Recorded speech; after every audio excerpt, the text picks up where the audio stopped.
Hola, ¿cómo están? Buenos días, una vez más. En esta mañana estamos aquí junto con ustedes. Ya nos es habitual encontrarnos cada semana y nosotros contentos de tenerlos a cada uno de ustedes y participar juntos. En esta mañana que queremos pasar un tiempo con el Señor, quiero leer un pasaje bíblico que está en el Salmo 126. Salmo 126. Dice así la palabra del Señor: cuando Jehová hiciere volver la cautividad de Sión, seremos como los que sueñan. Entonces nuestra boca se llenará de risa y nuestra lengua de alabanza. Entonces dirán entre las naciones: grandes cosas ha hecho Jehová con estos. Grandes cosas ha hecho Jehová con nosotros. Estaremos alegres. Eso es lo que nosotros debemos tener cada día, la alegría de lo que Dios ha hecho en nosotros. Son grandes cosas. Por ejemplo, la llegada de Jesús en medio de la llegada de Jesús a nuestro corazón y la buena noticia que nosotros recibimos de la palabra, que nuestros pecados han sido perdonados, son grandes cosas que Dios ha hecho. Por eso hay motivo suficiente para alabarle, para cantarle al Señor. Y en esta mañana vamos a alabar, vamos a adorar. Y por eso vamos a hacerlo en una actitud de oración y adoración. Oremos. Señor, gracias por este nuevo día. Gracias por la familia, Señor. Gracias por todo lo que tú nos das. Gracias por la salvación. Queremos alabarte, Señor, porque tú has hecho grandes cosas en nuestras vidas. En el nombre de Jesús. Amén. Amén. Ahora sí, alabamos al Señor.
Grande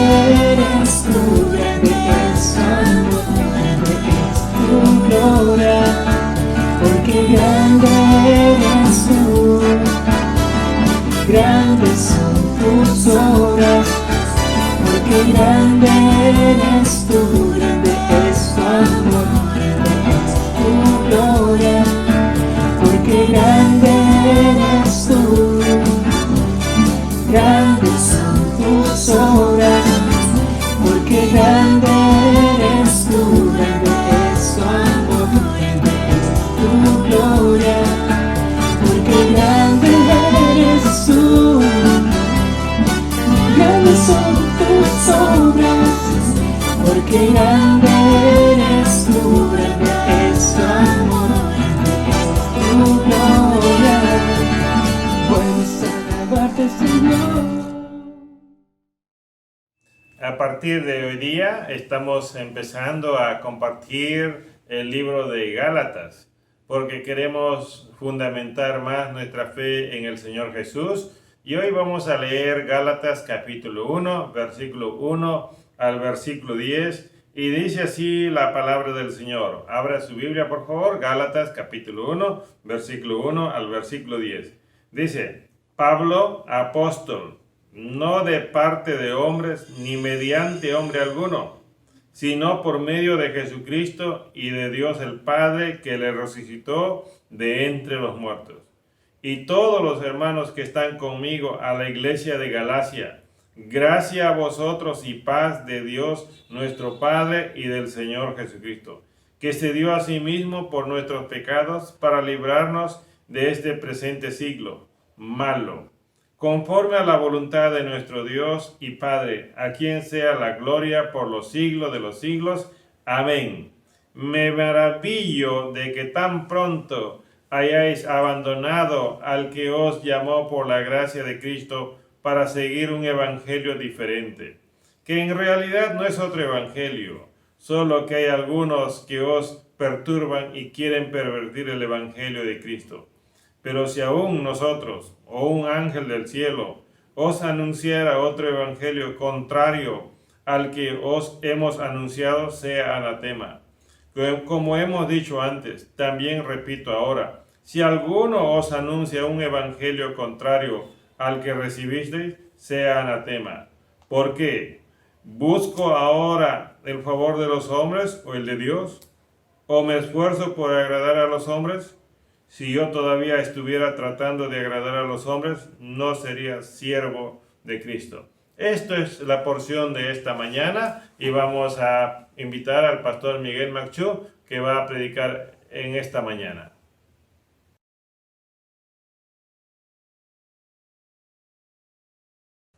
Buenos días, hermanos, Dios les bendiga.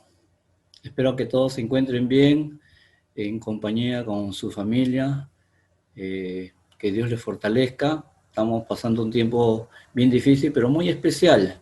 Aparte, sé que la pandemia nos ha cambiado la vida, nos ha apretado en muchos aspectos, en lo económico, afectado en la salud, pero también hemos tenido bendiciones. Hemos podido llegar a más personas a través de las redes. Tal vez muchos de nosotros hemos pasado más tiempo con la familia que tal vez en anteriores tiempos no era posible. Algunos han aprendido pues habilidades, descubierto capacidades, han podido notar que su esposa, reconocer sus labores que hacían y ahora ser más partícipes en las labores domésticas, pasar más tiempo con sus hijos. Hemos tenido más tiempo para orar. Así que la pandemia también ha sido un tiempo en el cual también hemos podido mostrar más solidaridad al necesitado, ¿no? Hemos aprendido a orar más, a apoyar, a preocuparnos por otros, cosas que tal vez en otro tiempo no hubiéramos hecho tanto. Así que también tenemos que dar gracias por esas bendiciones. Bueno, en el mes de septiembre que estamos iniciando, vamos a iniciar una serie de estudios bíblicos, ya que el lema de este año en nuestra iglesia, que es el Colosenses capítulo 2, versículo 7, dice: arraigados y sobreedificados en Él, o sea, en Cristo, y confirmados en la fe. Ese es el lema de nuestra iglesia, y por eso que en estos, prácticamente lo que resta del año, vamos a estudiar otra epístola del apóstol Pablo. Me refiero a la epístola de Gálatas.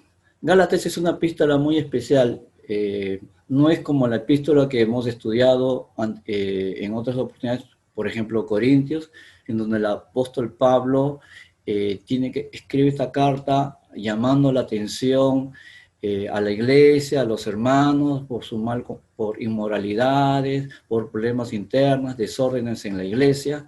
No es como la carta de Filipenses, en donde muestra mucho amor en medio de las dificultades, animando a la iglesia. Gálatas es una carta que vamos a estudiar un poco diferente, ¿no? Es un poco ácida, dura, un poco fuerte, porque el problema que ataca ahí es básicamente de tipo doctrinal que estaban enfrentando. Es como hoy en día nosotros, ahora que no podemos reunirnos físicamente en la iglesia, nuestras reuniones lo hacemos en forma virtual, desde la computadora, de nuestros celulares. Y es verdad que transmitimos cada semana distintas reuniones de jóvenes, adultos, adolescentes, damas, caballeros, matrimonios, cultos, servicios, cultos de oraciones. Pero así como es verdad que podemos llegar a las casas de una manera muy mágica, por usar ese término, por otro lado, también mágicamente los hermanos pueden, uno, no participar, dos, escuchar otros mensajes, y que si son buenos, gracias al Señor, pero también pueden escuchar otros mensajes de doctrinas torcidas, equivocadas, y no conforme a la palabra de Dios. Por eso que tenemos una gran competencia, pero también un riesgo, porque estamos ahora inmersos no en un mar, sino en un universo de informaciones que nos bombardea cada día. Ya no hay proliferación de sectas, religiones que están por aquí cerca del barrio, de nuestra casa, y están a unas cuadras, ¿no? a una distancia. Tenemos que ir expresamente. Pero hoy día, con la distancia de un clic de nuestro mouse, podemos ir a reuniones que están en otros países, en otras ciudades y muy lejos, y escucharlos. Y con el riesgo de desviarnos. La iglesia de Gálatas, las iglesias de Gálatas, como al inicio de esta epístola que ya hemos leído,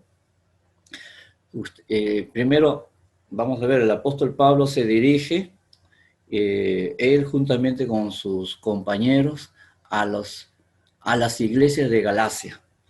Galacia, como mencioné, está en Europa, donde sería básicamente Turquía probablemente. En esa zona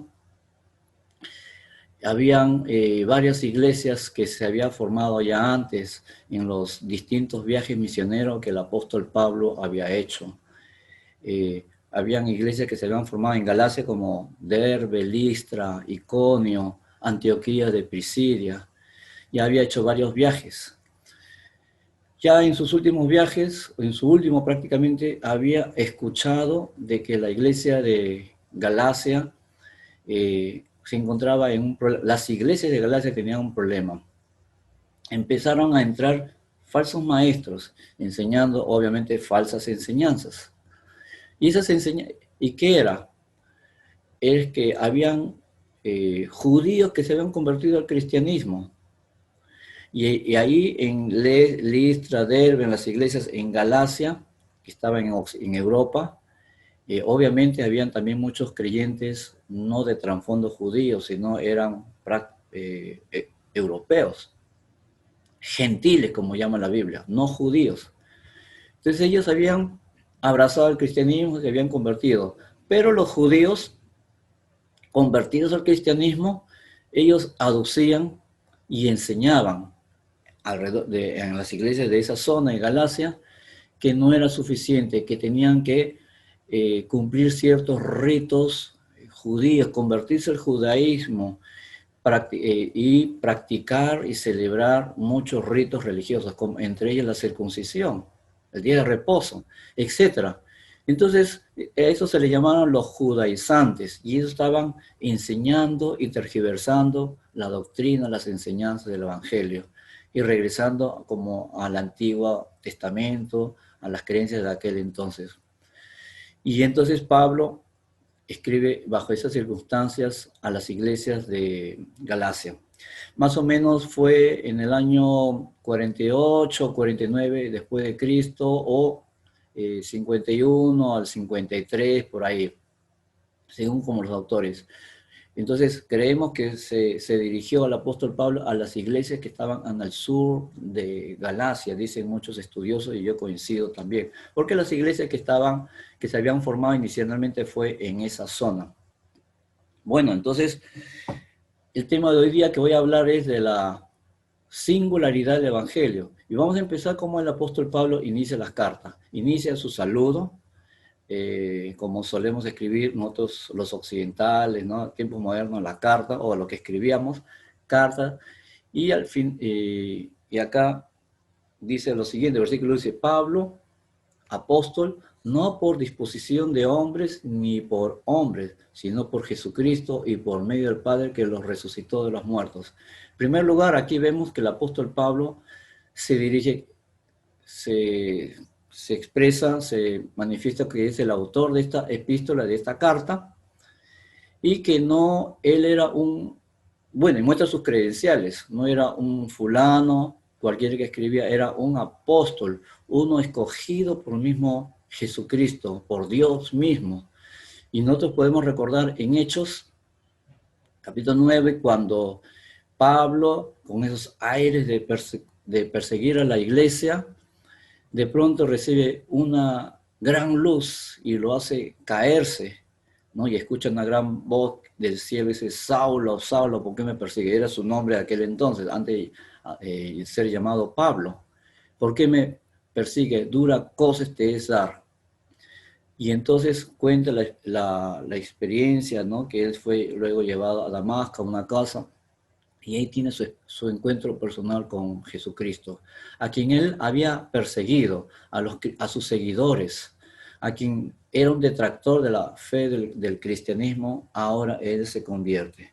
Bueno, aquí entonces ese apóstol Pablo, que era un acérrimo líder religioso, fariseo, se convierte al cristianismo, participa en viajes misioneros y ahora está adoctrinando, enseñando, y escribe una carta, y dice, versículo 2, dice, él se dirige como el autor de esta epístola, y dice, y todos los hermanos que están conmigo. O sea que esta carta él la escribe juntamente con estos colaboradores. Probablemente, si ustedes ven en Hechos capítulo 20, ahí se menciona unos 7 compañeros de viaje, que estaban por lo menos en este tercer viaje misionero, y uno de ellos estaba Timoteo, un personaje muy conocido. Y entonces el apóstol Pablo nos dice en el versículo 2, ya a las finales dice, yo Pablo y juntamente con estos compañeros a la iglesia de Galacia. Entonces, ahí tenemos ya el contexto. Luego, en la carta vamos a ver, pues hay prácticamente una doxología, ¿no? Alabando al Señor, agradeciendo por lo que Él es, su grandeza y todo, y glorifica a Dios. Seguidamente, rápidamente, el apóstol Pablo toca el tema del motivo por el cual escribe la carta. Dice, y es justamente el tema que voy a hablar, la singularidad. En pocos versículos habla de la singularidad del Evangelio que quiero hablar. Y quiero tocar 4 puntos. El Evangelio es por gracia. Dice en el primer punto, dice, estoy asombrada de que tan pronto os hayáis alejado del que os llamó por la gracia de Cristo para seguir un evangelio diferente. Qué tremendo. Ya los creyentes, el apóstol Pablo, sus líderes se habían ido de viaje para visitar, fortalecer, afirmar otras iglesias, fundar nuevas iglesias. Entran las falsas doctrinas, falsos maestros, y pronto ellos, los creyentes en Galacia, empiezan a desviarse de la fe, alejarse. Bueno, ustedes saben que hay muchas maneras de alejarse de la fe, ¿no? Podemos seguir creyendo, pero estar distantes de Dios, distantes de la iglesia, distantes de la comunión de los hermanos. Podemos estar, sí, yendo a la iglesia, estudiando más, pero distanciándonos del concepto de la doctrina original que hemos escuchado de la palabra de Dios. Dice que Él se asombra, el apóstol Pablo, estoy asombrado que tan pronto os hayáis alejado del que os llamó por la gracia. La primera cosa que vemos, la singularidad del Evangelio es que es por gracia. Ellos se habían alejado de ese concepto básico que el Evangelio, que significa las buenas nuevas, las enseñanzas, que somos salvos, que Dios nos ha dado la oportunidad de restablecer nuestra comunión y nuestra relación con Dios, que Dios nos da una nueva esperanza, la salvación, es por gracia. Y este grupo y estas iglesias de Galacia, ¿no? Muchos, por no decir todos, muchos se habían desviado y estaban seguramente creyendo que la salvación no era suficiente por la gracia. Estos judíos convertidos al cristianismo y que estaban imponiendo sus doctrinas, estaban diciendo de que la salvación no era suficiente solamente por fe, tenían que convertirse al judaísmo y cumplir ciertas prácticas del judaísmo, desde su religión, y luego el cristianismo. O sea, era un sincretismo religioso, judaísmo con cristianismo, cosa que no es. Y entonces ya la gracia salvadora de Jesucristo, que es gratis, solamente por la fe ya no era suficiente, se había convertido por obras. Muchas religiones hoy en día es así. Para ser salvo no tienes que hacer meditaciones trascendentales, tienes que hacer obras, tienes que practicar ciertos ritos, practicar esto, dar dinero, etcétera, etcétera, hacer peregrinaciones religiosas, tener ciertos amuletos, ¿no? Y distintas religiones. Al fin y al cabo, no es lo que predican, que no es suficiente simplemente creer para ser salvo, sino que es necesario cumplir y hacer ciertas prácticas religiosas, obras, al fin y al cabo. Y acá el apóstol Pablo dice que estaba asombrado, que pronto se habían alejado del que los llamó Cristo, que los llamó, que la salvación era por gracia. Esa es la primera cosa. El segundo aspecto que quiero hablarles es que el Evangelio, la singularidad del Evangelio, es que es único. ¿En qué sentido es único? Bueno, es único en cuanto a su mensaje. La salvación es gratuita. Es único porque Jesucristo, de quien Él trajo las buenas nuevas, fue muy singular. 300 años, unos cientos de años antes que viniera Jesucristo, se había profetizado de la venida del que nos iba a traer la salvación, el Evangelio, las buenas nuevas, que Dios viene al mundo a salvarnos. Ya se había profetizado cientos de años antes, profecías muy específicas. Se calcula más o menos cerca de 300 profecías que hablan de Jesucristo específicamente, dónde nacería, que nacería de una virgen, en qué ciudad, cuál era su linaje, de qué origen étnico sería. Muchas cosas se habló de Jesucristo, de su vida y de su obra se había profetizado. Es singular el Evangelio porque se habla de Jesucristo, que Él sería, que por gracia nos había de salvar, y nos habla de sus enseñanzas, de los milagros que iba a hacer y hizo. Él habló del amor, la singularidad de su vida, un hombre que no pecó, era una vida perfecta, y se profetizó cientos de años antes que iba a morir. No se sabía, no era común, o sea, no era conocido las muertes de crucifixión, pues ya se había profetizado que aún mismo Cristo moriría el Mesías, el Salvador, en la cruz, y aún resucitaría. Ustedes deben saber que más o menos el mismo día es singular el Evangelio, porque también el mismo día que Jesucristo fue muerto, se cumplieron en ese mismo día por lo menos unas 30 profecías que iban a ser traicionado, vendido por 30 monedas, iba a ser traspasado, iba a degustar vinagre, no sería quebrantado sus huesos, muchas cosas se profetizó, por lo menos unas 30 profecías. Y hay un matemático, norteamericano, muy famoso, claro, en el año 53 aproximadamente. Él es un profesor matemático en una universidad en Estados Unidos muy famoso, director de ese departamento de ciencias.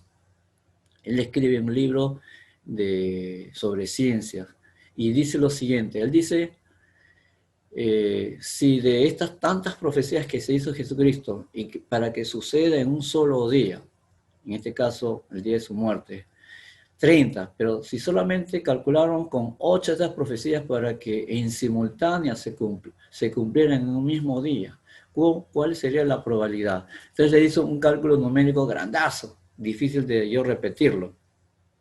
Entonces él hizo una cosa, ejemplo para recordar, él se llama Stone, Peter Stone, y él dijo, si todo el estado de los Estados Unidos lo llenáramos el piso con monedas de plata, ¿no?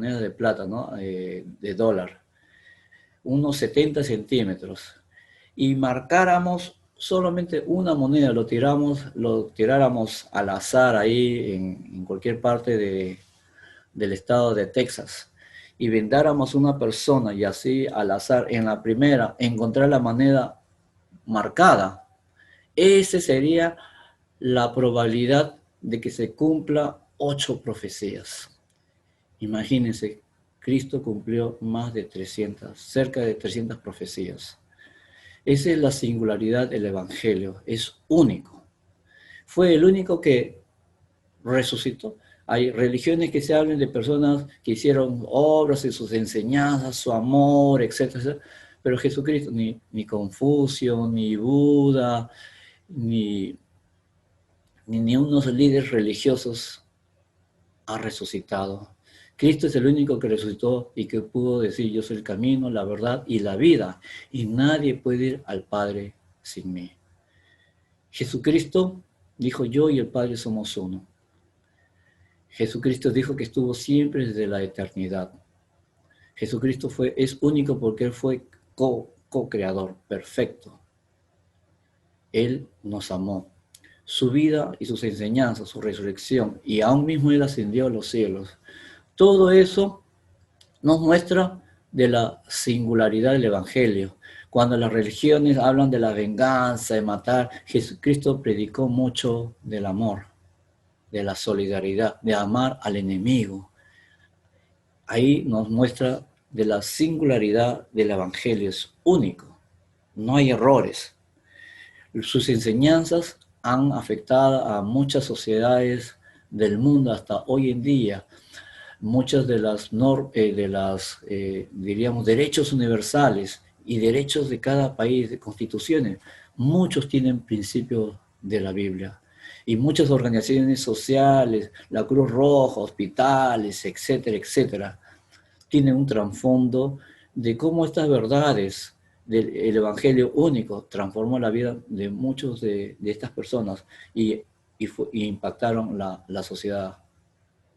El Evangelio, entonces, es único por eso que el apóstol Pablo, en el versículo 7 había dicho, ¿no? No que haya otro, o sea, otro evangelio, sino que algunos os perturban y os quieren alterar el evangelio de Cristo. Eso es lo que el apóstol estaba condenando, acusando. No es que haya otro evangelio, versión 2, versión 3. No, simplemente hay maestros que están adulterando, alterando. El evangelio es único, no hay otro evangelio.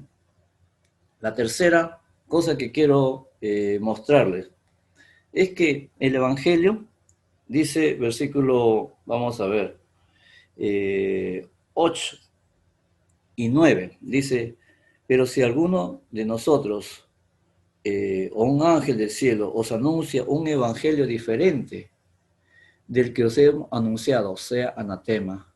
Como antes hemos dicho, también ahora lo repito, si alguien os predica un evangelio diferente del que habéis recibido, sea anatema. El tercer aspecto de la singularidad del evangelio es que es sagrado. Ni siquiera el apóstol Pablo, que era reputado, y los otros apóstoles, Pedro, grandes misioneros, si algún día de pronto son, entre comillas, iluminados y empiezan o empezaban a enseñar otras cosas, él decía, sea anatema, sea maldito. No era posible enseñar otro evangelio que se había enseñado Jesucristo originalmente. No había una versión nueva, novedosa. No. Dice, el que anuncia un evangelio diferente, que sea anatema. El evangelio es sagrado. Y ustedes van a ver ya en Apocalipsis capítulo 22, 18, dice, y si alguno quitare de las palabras del libro de esta profecía, hablando de Apocalipsis, ¿no? De la palabra de Dios, Dios quitará su parte del libro de la vida y de la santa ciudad y de las cosas que están escritas en este libro. Queridos hermanos, es verdad, la palabra de Dios no podemos quitarle, como dice, una tilde, una coma. Claro, estamos hablando en un sentido figurado. La Biblia fue escrita en idioma griego, hebreo y un poquito en arameo y ha sido traducida en muchos idiomas contemporáneos. Y hay muchas versiones del español, del inglés, del chino, etc. Y palabras más, palabras menos, sinónimos de aquí, sinónimos allá.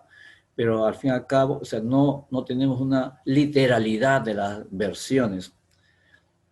Así que cuando dice que ninguna tilde ni nada se quitará, no se refiere necesariamente en ese sentido, sino en la esencia del mensaje. No podemos quitarle ni agregarle.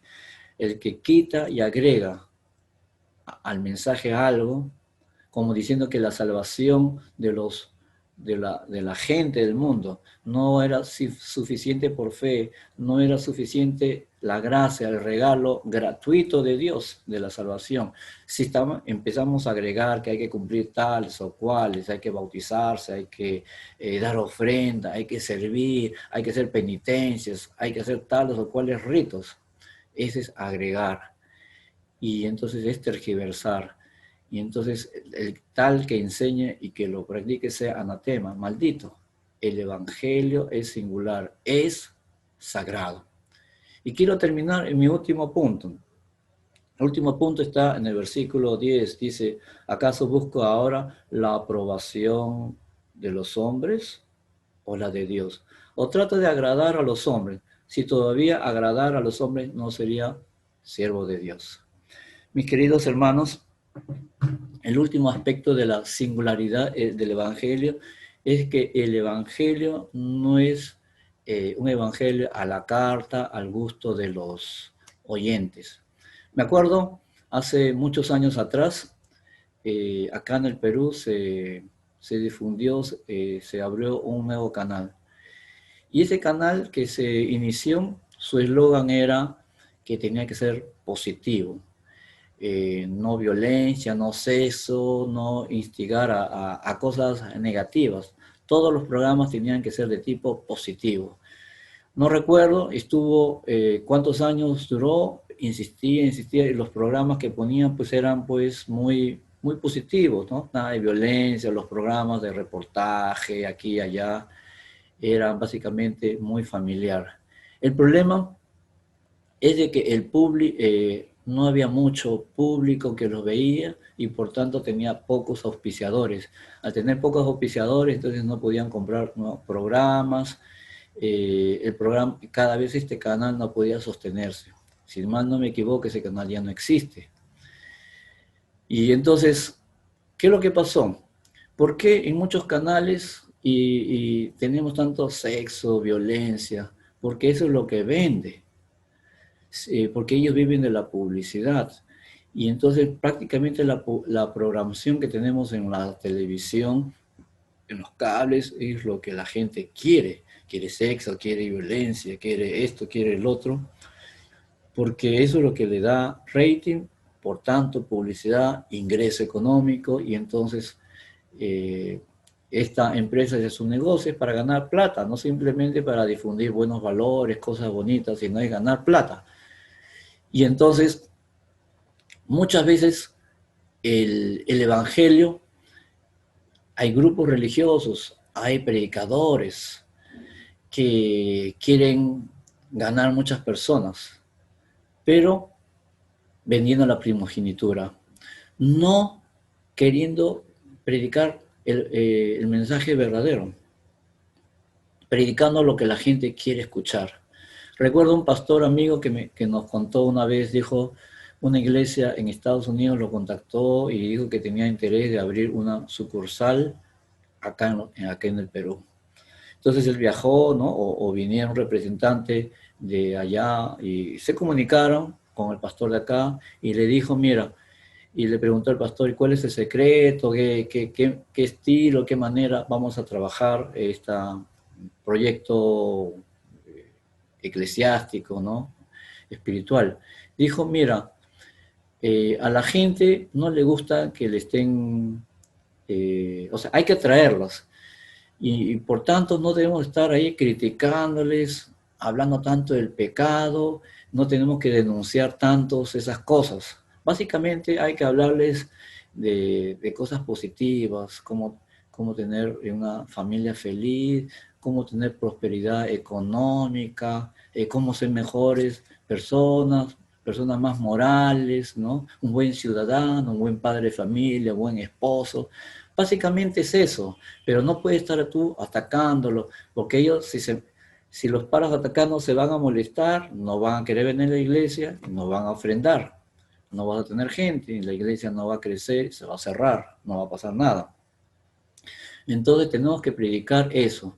Fíjense, ¿no? Como que el evangelio es acorde a lo que la gente quiere. Hoy en día mucha gente está enferma, tiene pánico ¿no? al COVID, y entonces mensaje que habla solamente de la sanidad. Problemas económicos, mensaje que solamente habla de la prosperidad, tener fe y hacer esto y hacer el otro, ¿no? Adquiriendo unas cosas mágicas, por decir, sagradas, y que eso te va a dar salud, prosperidad, etc.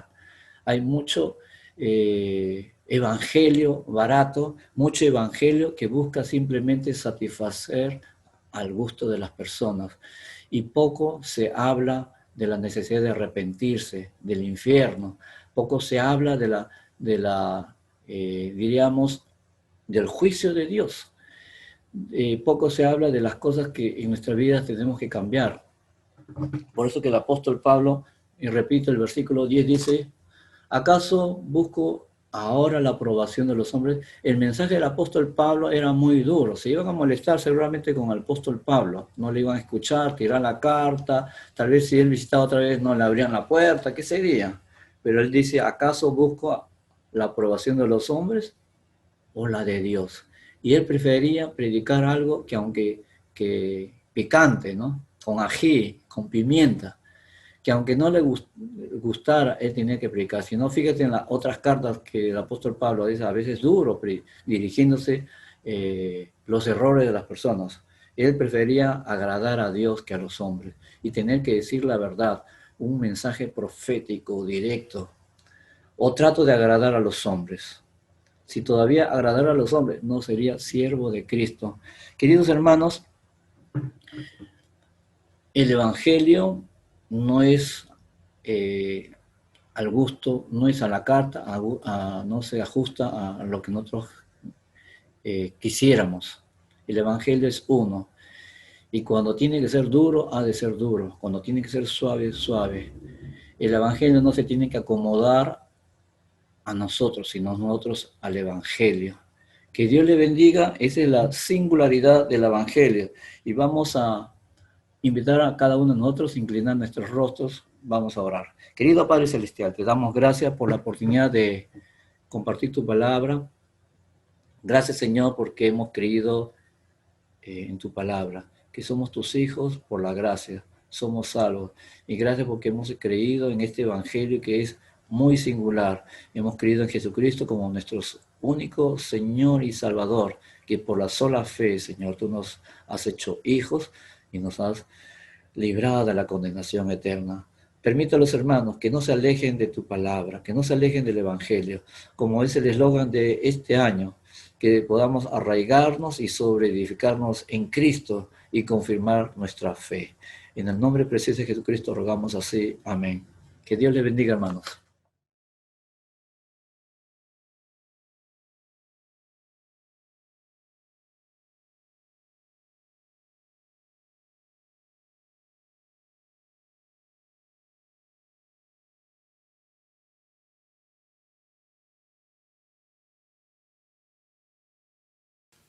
Hermanos, en esta parte vamos a compartir la cena del Señor ahí en casa. Si estás con papá, con mamá o con hermanos, sería bueno que puedas acomodarte en este tiempo. Y quiero leer la palabra del Señor. Dice en el libro de Lucas, capítulo 22. En el versículo 14 dice así: cuando era la hora, se sentó a la mesa y con él los apóstoles. Y le dijo: cuánto he deseado comer con vosotros esta Pascua antes que padezca. Porque os digo que no la comeré más hasta que se cumpla en el reino de Dios. Vamos a orar en este tiempo para pedirle al Señor que nos haga dignos en su presencia. Padre, en el nombre de Jesús, gracias por darnos la oportunidad de servirnos la mesa, Señor. Gracias por estar a tu lado. Gracias por estar presente en medio de nosotros. Ahora, Señor, que recordamos tu muerte en la cruz, el derramamiento de tu sangre, Señor, allá en la cruz, queremos, Señor, hacerlo por medio de este pan y en medio de esta copa. Bendice, Señor, este tiempo y, Señor, también perdona nuestras faltas, nuestros pecados. En el nombre de Jesús. Amén. Amén. ¿Qué dice más la palabra del Señor? Dice así: y tomó el pan y dio gracias y lo partió y les dio diciendo: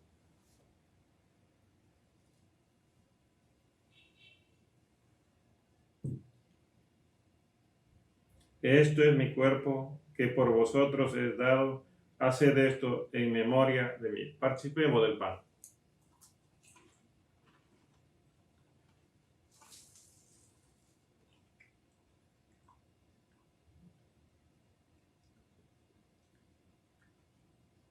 Señor, gracias por ayudarnos a recordar que así fue molido tu cuerpo, Señor.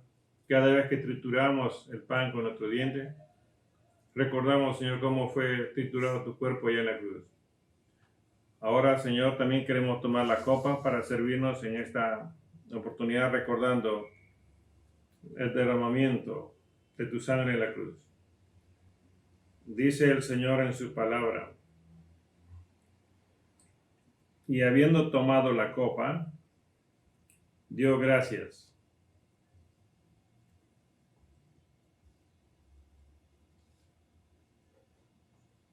Y dijo: tomad esto y repartidlo entre vosotros, porque os digo que no la beberé más del fruto de la vid hasta que el reino de Dios venga. Participemos de la copa.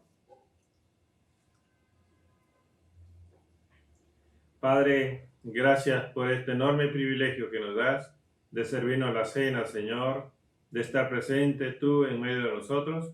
Y gracias, Señor, porque por medio de ese sacrificio en la cruz, ahora podemos acercarnos a ti. Y por esa promesa de regreso, Señor, para nosotros, podemos vivir contentos, Señor, con esa esperanza que pronto estaremos contigo. Gracias por este tiempo, en el nombre de Jesús. Amén. Amén. Adelante, hermanos. Amada iglesia, quiero animarte en esta mañana a poder participar de las reuniones de las zonas de la Academia Bíblica. Por ejemplo, hoy día a las 5 de la tarde estamos continuando con la capacitación en cuanto a la consejería y al discipulado. No te la puedes perder. Y también queremos animarles, si alguno de ustedes está empezando en la vida cristiana y quiere fortalecer su fe, estamos enseñando un curso que se llama Mi Nueva Alianza con Dios, los días jueves a las 7 de la noche. Si tú estás interesado en llevar este curso, por favor escríbanos por interno para poder mandarle la invitación o el enlace ese día. También quiero animarles a cada una de las zonas. Esta semana nos volvemos a reunir como zona, la zona de mujeres y la zona de varones. Los matrimonios, normal, nos reunimos el sábado a las 8:30 de la noche.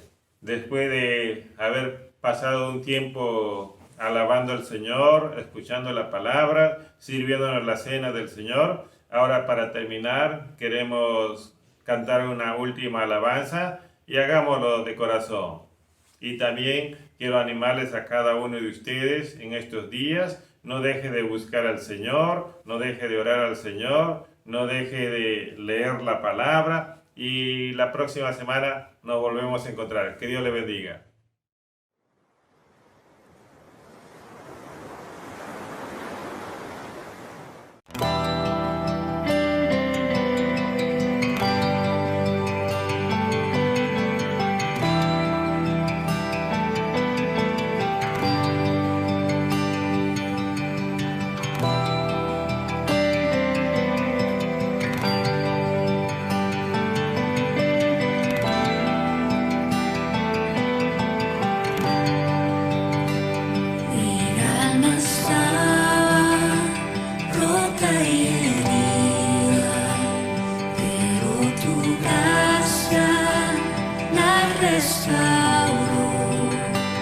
Manos vacías que tú llenas.